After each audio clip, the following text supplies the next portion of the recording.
very much, Ruth. Thank you very much all. As Ruth said, my name's Laurel and I use she, her pronouns. I have sometimes described myself, and I've needed to, as a faith-motivated, legally trained advocate, analyst and facilitator.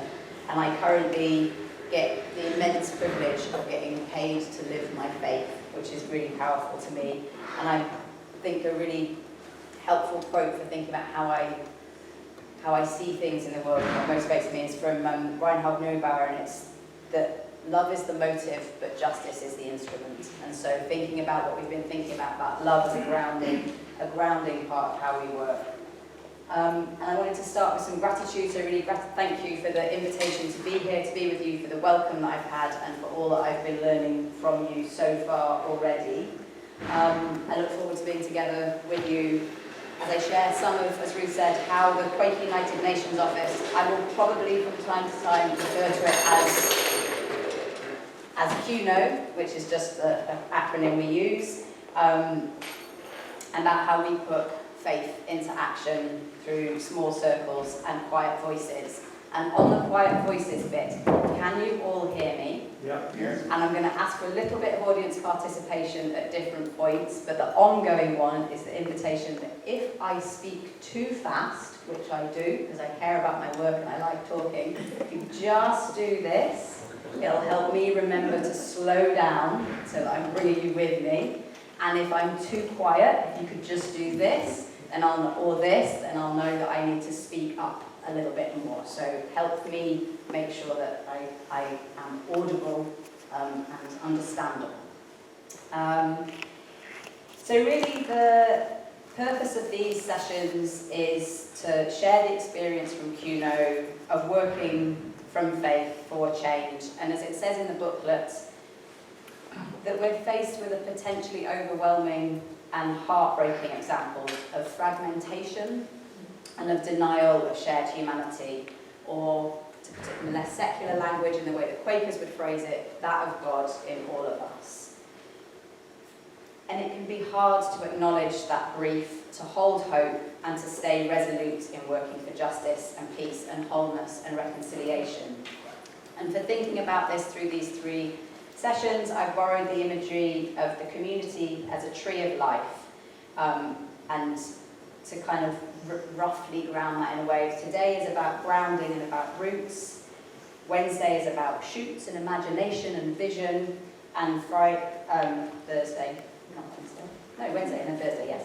And then Thursday is about fruits and action, the kind of the doing. And each session will include some examples from how we do our work in Geneva, how we use faith-grounded practices of fostering human connection to support community, both in small circles but also in a global sense of community, in the largest sense. And there'll be space for individual reflection and for small group discussions.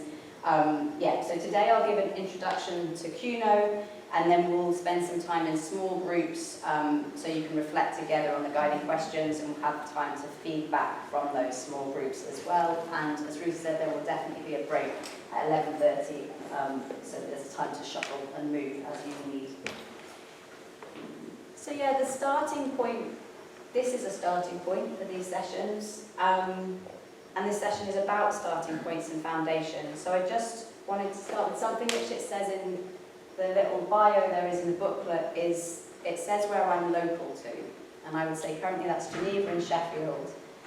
And talking about where I'm local to rather than where I'm from is an approach that comes from the writer Thais Selassie, who gave a talk in which she said, "Don't ask me where I'm from, ask me where I'm local." And for her, for us, this allows us to express something that's less reductive and less loaded than that question can be for some people of where you're from. And it lets us show a more holistic interest in someone and share a fuller version of who we are. For her, there's 3 elements of where we're local. It's the restrictions we experience, it's the relationships we have, and it's in the rituals. And I just want you to take a minute to reflect and share with your neighbour where you are local to, just the place or community name, No further explanation. If you're curious and want to find out more, you can do that later with each other. So just take a moment to share the multiple places or communities that you are local to.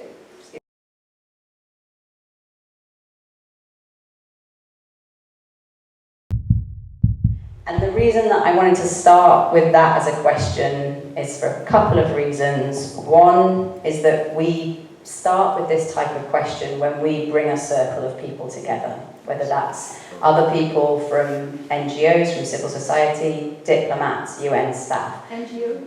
Non-governmental organisations. I've asked Ruth to do my jargon checker, so if we speak a particular set of language in the UN, and she's going to call me when I need to explain things. So when we bring people together in a small circle, we will always start with a connect before content question, something that's about who you are, and I'll say a bit more about that as well. And then I really like this question. I like it. I've done a lot of work around migration, and it's a really helpful one for thinking about the way in which people are not just from one place, not just in one place, but carrying many things and identities with them. But also because I think those ideas about the restrictions we experience, the rules of the space, the relationships and the rituals are also part of how we create a circle, how we create community, and we'll come back to that as I talk about the work that we do. So now I'm going to take a step back, not literally because I've put myself right against the stage, and talk a bit about what is the Quaker United Nations Office, what is QUNO. So again, more audience participation. Can you put your hand up if you'd heard of the Quaker United Nations Office before you saw the programme for this? Ooh. And for those who've got their hands up, can you give me a scale of 0, you didn't know anything, to 5, you know quite a lot about it, and how much you think you know about it? That's great. I think Ruth's being a little bit shy, because she's on my board. She's part of the group of Quakers who are responsible for holding me and the organisation to account on behalf of friends around the world. So we've got some of you who've not heard of us before and some of you who know a bit, so I'm hoping that those of you who know a bit will also share that when you're in your small groups and with each other. And really, it just helps me know who I'm talking to, but also it's not surprising that there isn't a high level of knowledge about the work, because we work with quiet voices, although we do speak in public, in UN meetings, in formal sessions, and we do work in small circles. So in 12 years of working at QUNO in Geneva, we've not drafted a single press release in the time that I've been there. I have, however, on the other hand, I think probably convened over 60 small circles of people for conversations to happen, conversations which are deliberately not meant to be shared expressly outside of those spaces.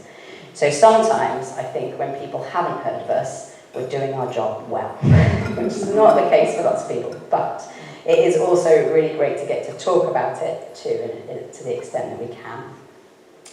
And the other thing, and that's just to say those small circles, that not being in the kind of press release realm of working for change, but in the very small circles realm, is that our approach is global in reach, or intended to be global in reach, but the approach is also very much on a human scale.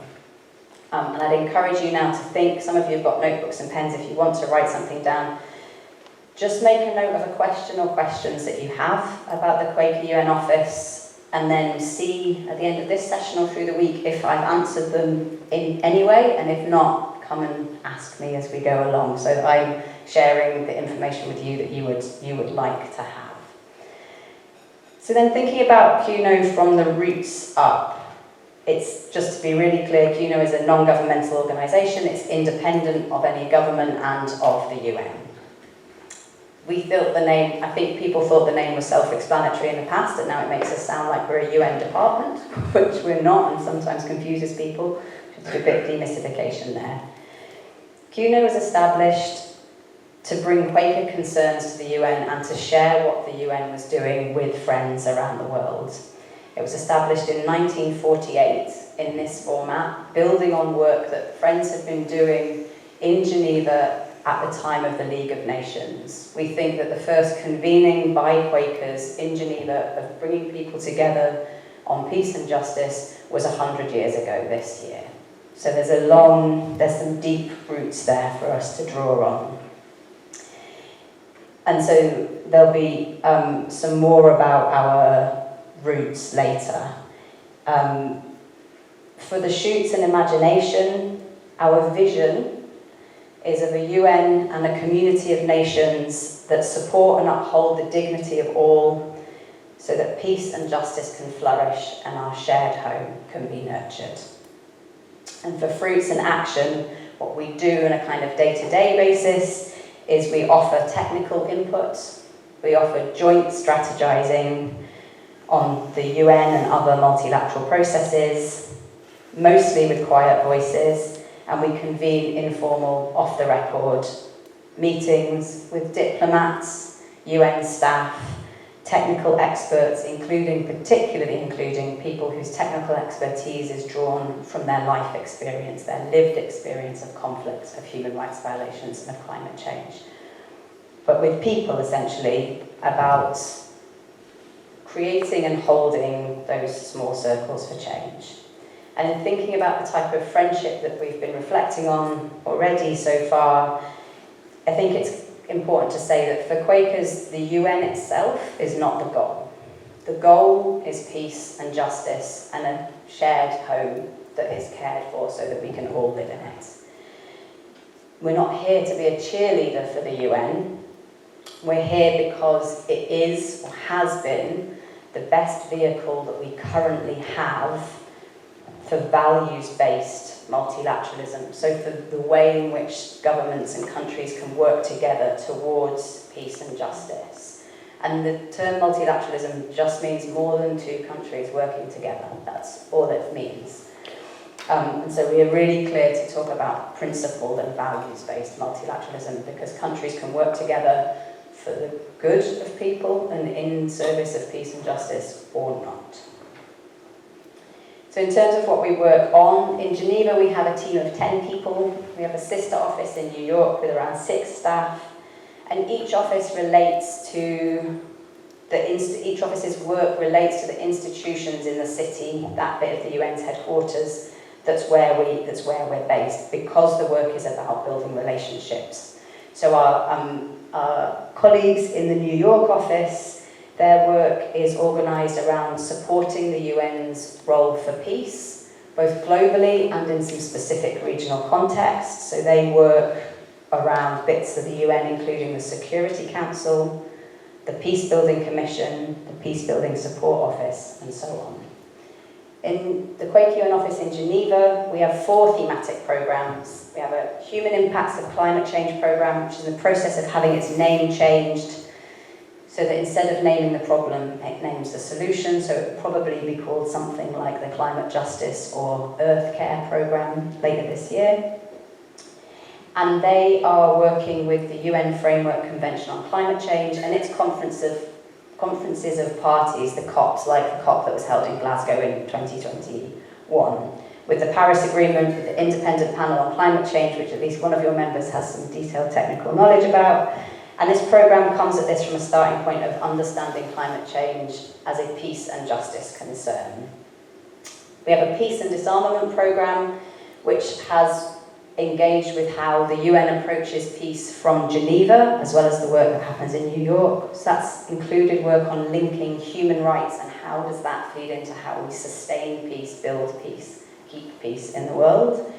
And also on disarmament processes. So that includes things like the Arms Trade Treaty, for those of you who've heard of that, and other ways in which the sale and transfer of weapons can be limited. At this moment in time, the programme has a new representative and the world is where it is, and we're in a phase of rearmament and apparent inevitability of spiralling conflicts. And so she is scoping with diplomats and with UN staff, where's the best place to put our energy and our focus? Where do we need some of those small circles right now? And is coming up with some really interesting ideas about where that work will develop. Thirdly, we have a sustainable and just economic systems programme. The World Trade Organization is also in Geneva as well as the UN. A lot of their focus in the last few years has been on the process, again, which some of you may have heard about, to negotiate a treaty to end plastics pollution. So they are looking, I said part of what we do is about technical expertise. They're looking deeply at the technical expertise of how do economic systems that we currently have get in the way of us ending plastics pollution. And then the Human Rights and Refugees Programme. This is where I was working until September last year, so several of the stories that I'll tell will come from this programme. But the main focus of that programme has been on migration and on the appalling dehumanisation of people based on where they're from or where they're trying to move to or why they're trying to move there. And then alongside that we have very long-standing work, unsurprisingly as a Quaker organisation, on the right to conscientious objection to military service. If we believe in peace, we believe in making it safe for people to refuse to be part of war. And then we have a cross-cutting programme on youth engagement, which is looking at how can we not just do the work that we can do as a group of 10 people, but how do we kind of play that forward? How do we use the information and knowledge and relationships that we're gathering to build critical analysis and knowledge about the UN in younger people, so that we have, so that the river continues to flow with people who are interested in how do we make these things work so that they serve peace and justice. We have 2 or 3 training positions a year, and then we run a summer school for around 25 people in their early 20s in Geneva, which we just finished 2 weeks ago, so then everybody needed a little holiday, because it's amazing. It's an amazing amount of energy it brings, but it's a fairly large project for a fairly small organisation. And we've been running that for over 60 years to kind of bring people through again. I didn't understand, what kind of school? A summer school, so just a 2-week event with people coming in. This year we had people with, I think, at least 12, 15 different nationalities coming in, sharing their experiences and perspectives, but also learning about the UN, learning about how we work there. And in terms of an answer to a question about what continues to give me hope at the moment in what can feel like quite a bleak world, they brought so much hope with them, because they brought so much critical analysis. They were able to see what the flaws were and still see that there were systems and processes that were worth working with. And really beautifully, part of what they did was learn with each other, but also build community with each other. And that community will go on and out with them, which is I don't need to tell you how important that is and what that means. So again, that summer school is, again, it's about the technical work, but it's about the relationships too. It's always about both of those things for us as an organisation. So there's, in those kind of themes that we work on, there are strong parallels to what the Iona community is working on, what your common concerns are.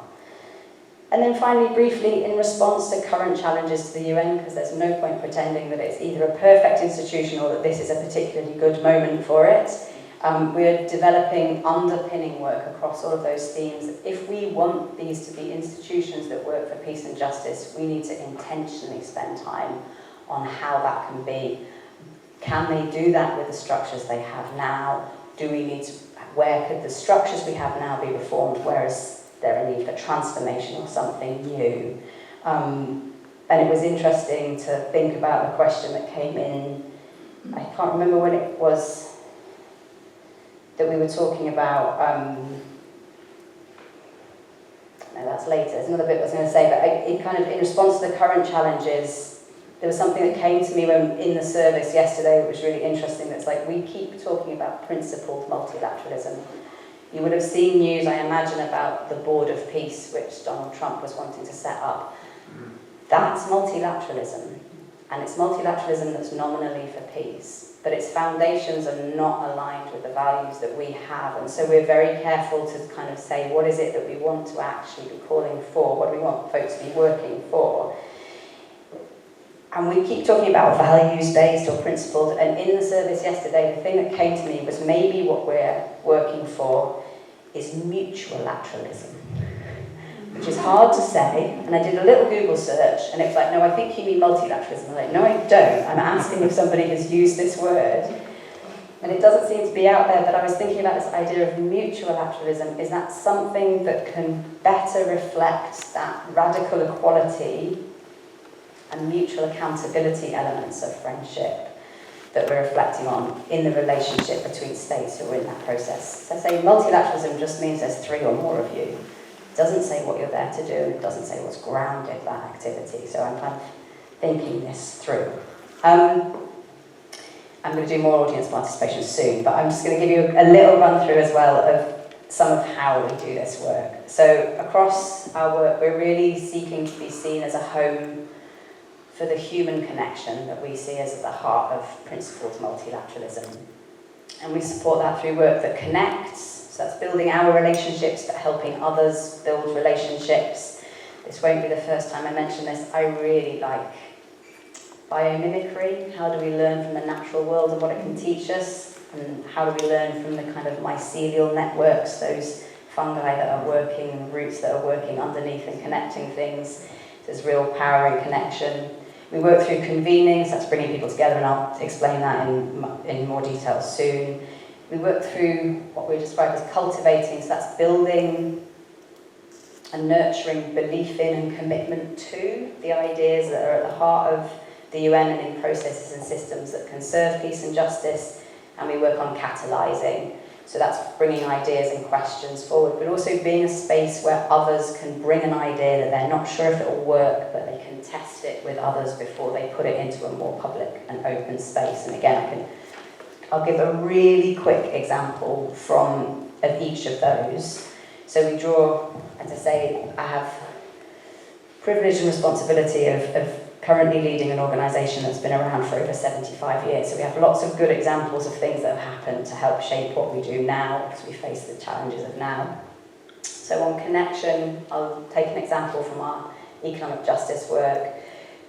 QUNO worked on providing detailed technical input, including from external legal advisors, for smaller states. So the UN is based on the idea that states are equal, which they are in the room, but they're not in the outside world. And what does that mean when you get into a negotiation? It means that some people are one person who's maybe covering 5 topics. So some states are represented by one person, maybe covering 5 topics, maybe meant to be in 6 different meetings.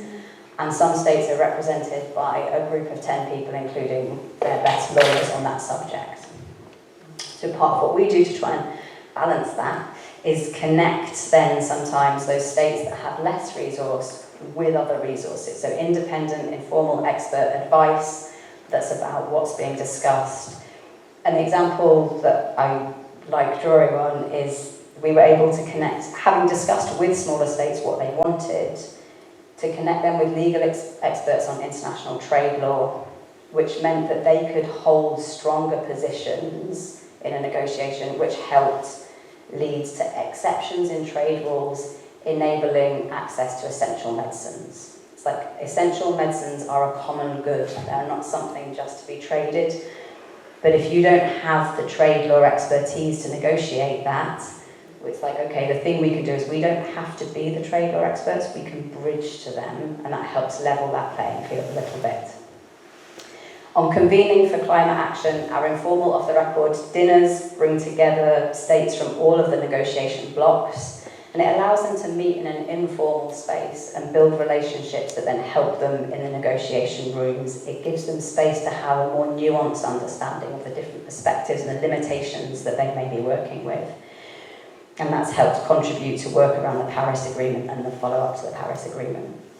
On peace and disarmament, on kind of cultivating confidence in processes, our peace and disarmament programme worked with a group of countries and other organisations to build a high ambition coalition on ending the use of landmines at a time when the processes within the United Nations require consensus, and so they were blocked, and they were able to help build enough momentum that a group of states could create a new process outside of the consensus process, leading to a legally binding treaty on ending the use of landmines, which then came back within the UN. Sometimes we want all states to come with us and we want consensus, but sometimes it isn't possible, and sometimes it's important to question when do we need a small group to take something and lead it from the front that others can then join with. And then finally, on the examples on catalysing, this comes from the Human Rights and Refugees Programme, and we were able to work with a group of countries and with the relevant UN staff to bring together a group of champions. So this was countries who were going to say, we're here to champion ideas around human rights of migration, on human rights of migrants. And it meant that they could test ideas with each other and they could build confidence in constructive and positive engagement with a process, which led to a consensus outcome in the first review conference for an agreement called the Global Compact for Migration, which at the time at which it was adopted received so much disinformation that it destabilised 3 governments. So having a group of states who were prepared to come together to check with each other, to build that confidence, then be more outspoken, meant that they could again create a space that could move things forward more than seemed possible when we were in a more divisive space. Sorry, do you mind just repeating what it was that was divisive there, please? So, honestly, what was divisive was, from my perspective, the idea of whether we should treat migrants like they're human beings or not, which shouldn't be divisive, but has become so politicised in so many countries. And one of the things that happened is that initially the Austrian far right and then others created a disinformation campaign about that agreement that spiraled into other countries too, in which they were saying this agreement which governments are making basically abolishes borders, which I can tell you is not what a group of sovereign states chose to do when they spent 2 years negotiating something, no matter how much some of the organisations were pushing for that. They said it created a right to migrate, which it didn't. Again, that is not what states were doing. So it was pitching an agreement as something far, far more, as I would see it, progressive, and as others would see it, dangerous, than was actually what was contained in the agreement. Yeah. And the governments it destabilised were coalition governments in several European countries where the decision to, it's not even a legally binding treaty, the decision to attend the adoption conference or not became so contentious that it caused a couple of governments to fall. So when you're in that environment, when that's the tone of discussion, bringing together a small circle of people who are prepared to say, actually, we think this thing needs to continue and we think that it shouldn't just be buried because it's politically difficult, is really valuable, because it meant that they could then spend the 2 years, 4 years building to the review conference saying, we believe in this agreement that we made together as a group of states. And so the cross-regional, so included European states, North American states, Latin American, African, Asian states, saying actually, we believe in this thing that we said we'd commit to. There's a really interesting piece about integrity, I think, with international law. If governments have said they're going to do something together, how do we hold them to it? How do they hold themselves to it? That's your accounting piece. So, in terms of roots, and Quaker theology is at the roots of the why and the what and the how of QUNO does its work. That's about human connection, hospitality, radical imagination, and letting our lives speak. So I think QUNO is Quakers experimenting with putting faith into action at the UN. And at the heart of Quaker values is this idea that there is belief that there is that of God in all of us. And how do we meet that? How do we bring that out in the others that we meet? And so the work that we do at QUNO is about putting that into practice. And it infuses what we believe the UN should be there for and how we approach the work. As I said the other day, the former director of QUNO said, if we believe in the necessity of worldwide institutions to meet the needs of the whole human family, we have a duty to support and encourage those who work with them. our task is essentially to demonstrate the spiritual dimension of international relations. So the UN is flawed, we will come back to that. But I believe that the establishment of the UN was an act of faith, that it is cathedral thinking, that the ground and that it doesn't come from nowhere. It draws on faith, traditions and cultures from around the world into building what's a way of working together towards those shared values. It's an attempt, at its best, it can be seen as an attempt to codify, so to write into law, and to support the implementation of that call to love one another. And to do so, and to provide the peace and equality and dignity and justice that should flow from that. I'm just going to do a really brief on what the founding values of the UN are. So the opening says that the UN is there to save succeeding generations from the scourge of war, to reaffirm faith in fundamental human rights, in dignity and the worth of the human person, the equal rights of men, women, and of nations large and small, to establish the conditions under which justice can be maintained, and to promote social progress and better standards of life in larger freedom. So these are not small visions, these are big aims. And we'll reflect a bit more on visions and imagination in the next session. But also it's worth knowing it starts not we the government, not we the representatives of the governments, but we the peoples. It is from people, not nations. It is for people, not nations. And that's why Quakers have invested in engaging with the UN, because we see the parallels with our values and faith. And what I wanted to do with you now is a temperature check, thinking about those aims that it has, saving the world from the scourge of war, reaffirming faith in fundamental human rights, the conditions under which justice can be maintained, and promoting social progress and better standards of life. Can you, with your left hand, give me a temperature check where this is, yes, we're there, and this is, we have never been further from there. Give me a temperature check of where you think we are in relation to meeting those aims as the UN. World. As the world, yeah. Can you read it one more time?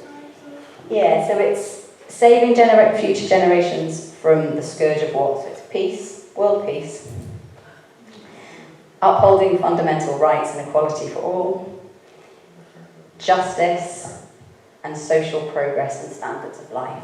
So where do we think we are with our left hand on the scale of got there to not there? So I can't see a lot of your hands, which suggests that they are not very high up. That tells me what I need to know. Okay, if you can balance your notebooks and your knitting, with your right hand, keep your left hand where it was, with your right hand, I'd like to see how close do you think the world was to that vision in 1945 when they wrote it? And then with that right hand, how close do you think they were to that vision in the early 1960s? The early 1990s? And I'm going to take one all the way back. In the early and mid-1930s. How close were we to that vision? So again, there was a piece in something Ruth said that was, it's never felt more necessary for us to have the UN, but maybe it always feels like that. And I think there's a thing to remember about what the vision is, and holding to a vision even if we haven't achieved it yet, and recognising where we are in relation to that can change. And some of you had your hands, your different decades hands, higher and some lower depending on those points. And that will always also depend on your perspective of how you are personally experiencing the distance from that vision. And that's different for different people. So I'm just going to give you a couple of minutes again just to turn to your neighbours and have a little reflect on what speaks to you in that vision.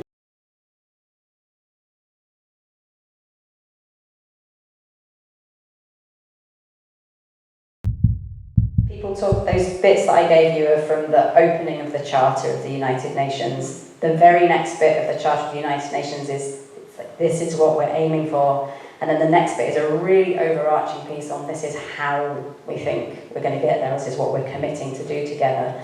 And that is to practice tolerance and live together in peace with one another as good neighbours. So the first aim of how they're going to work together is basically being in community. The second is to unite strength to maintain international peace and security.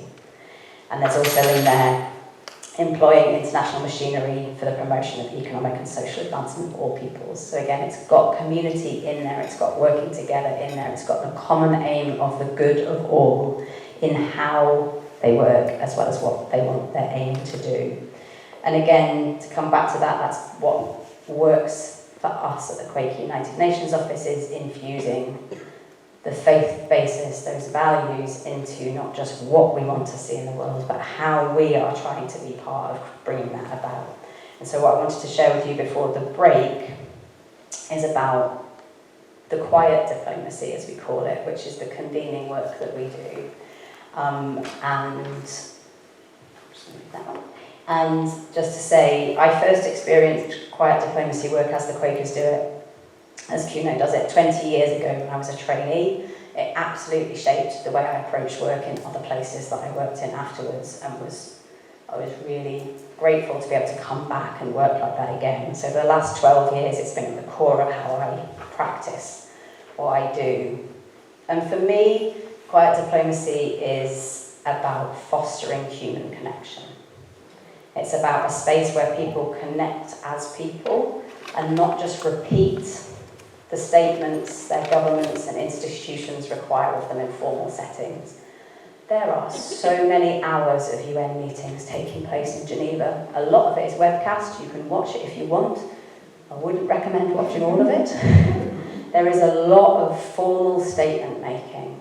And so what we're trying to do is create a space where instead of speaking as an institution, people have an opportunity to speak as a person, with the knowledge that they have of where their institution or state government that they represent is.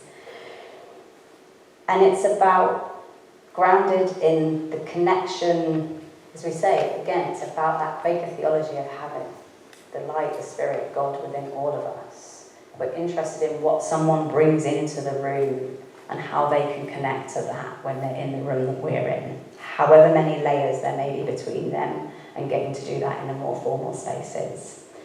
It's about connecting those who are in the room to that sense of God within them, and connecting those within the room to the whole of humanity and what is it within them who are not able to be in the room. So how do the decisions that they make affect not just those who are represented there, but those who are not able to be represented in those rooms? To be really practical, how do we do this in process? So we talk about informal and off-the-record convenings. And how do we create a space where people are, as one diplomat put it to me, comfortable enough to have an uncomfortable conversation? Not all of our conversations should be comfortable, because the world is not a comfortable place for many, many people. And we do this through transparency about who's invited, and invite lists that aim to mean that nobody from any one particular grouping feels isolated. They can see the name of another person on that list who they might be more aligned with, so they know they're not going to be on their own, they're not going to be singled out. Holding a series of events so that people have time to get more comfortable with and open in the space and with the format. You'll know this, you do a whole programme for new members, because it's not the same to be here for your first time as it is to be here for your 50th, because you don't know as much about the rules, the rituals, the relationships. How do you bring people in so that they can connect to that and they feel comfortable and safe in a space and able to be vulnerable in the space? It's about starting with a connect before content question that lets people share something about who they are as a person, not just the positions that they hold. At its best, those link to the topic that we're going to work on. For example, on the wall in my colleague who works on climate change's office, she has a list of names. They started a dinner by asking everyone to write on a piece of paper the name of someone they knew whose life was directly impacted by climate change. And they left that in the middle of the table while they had the discussion, because we are talking about global problems with real human impacts. It helps us stay grounded in why we're there and what we're trying to achieve. We often do this as much as possible over a meal. The idea of breaking bread, the idea of bread and salt between us is common across faiths and cultures from around the world. People talk to each other differently when you put food in front of them. You did this when we left the service yesterday. It's like, here's a biscuit, break it, share it with someone. That's what we're trying to do when we do this over a meal at Quaker House. When we were doing the what does friendship mean to you, or what's the word friend mean to you, and we misheard that someone said pasta, I was like, yes. Friendship is about food, and the work that we do that's about bringing people together is about food. It plays a really important role in it. And place matters too. So Quakers have invested not just in having staff in Geneva, which is not cheap, but also in having a space to bring people together. We mentioned the power of place, so we will use restaurants if we're in a city where we have to do it, where we don't have Quaker House. We have worked online for this kind of convening if we have to, like during COVID. But mostly we are trying to use the house because it's not just an office. The house is a house. It's in a garden suburb of Geneva. It's a little bit of a distance from the UN that's not too far to get people to go, but far enough that you're not seeing everybody who you'd see going in and out of every other office around there. It has a really nice garden. We have our offices tucked around it, and we keep the ground floor as home-like as possible. Not like my home, but as home-like as possible. It's a lot neater and tidier. It's also the place where Geneva's Quaker meeting meets for worship.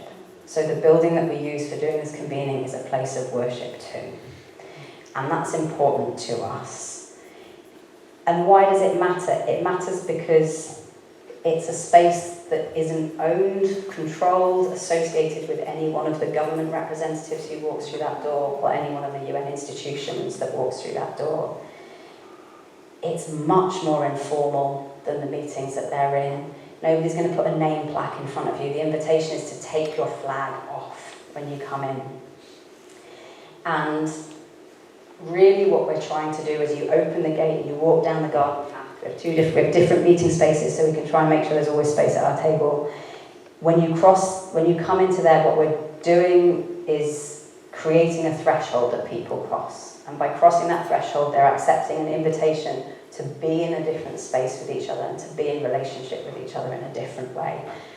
And I often refer to the house as part of the team because she does a lot of the heavy lifting on just put down the way in which you engage with each other regularly and engage differently. And I've got 1 minute left, which is great because I've got one more thing to say, which is that brings me back to that question that we asked at the beginning about thinking about where you're local. When we bring these spaces together, there are rules and restrictions on how you behave in there. They're very, very similar to what you have here. About what you share outside that space, about how you talk to each other, about the space you take up in there. There are rituals, there are those connecting questions. There's a piece we'll always say at the beginning about this being an informal and off-the-record space. There's a piece I'll always say at the end about how we're closing the meeting because that's the time we allowed for it, but they are welcome to continue to use the space if they need it. And it is all about relationships. We've had diplomats who work for the same country say that that's the only place where they talk to each other. We had a UN office in Geneva. Their head she came and brought all of the other department heads with her, and they said that was the first time that they sat down together and talked to each other. We bring people together who agree with each other, who disagree with each other, and those are different purposes, and we'll talk about that in some of the other sessions. But it's all about the relationships. It might be the only place where somebody talks informally to somebody from another country, and they get to know them, and that's why those connecting questions are important. Not just what's your position, but what's something that tastes like home to you, or what's something that you enjoy doing that gives you energy. And as I said, one diplomat described it to me as that we're trying to make them comfortable enough to have an uncomfortable conversation. And that's at that heart of that kind of friendship and mutuality and that love that contains space for challenge and accounting in what we're trying to do. So that's where I'm going to finish.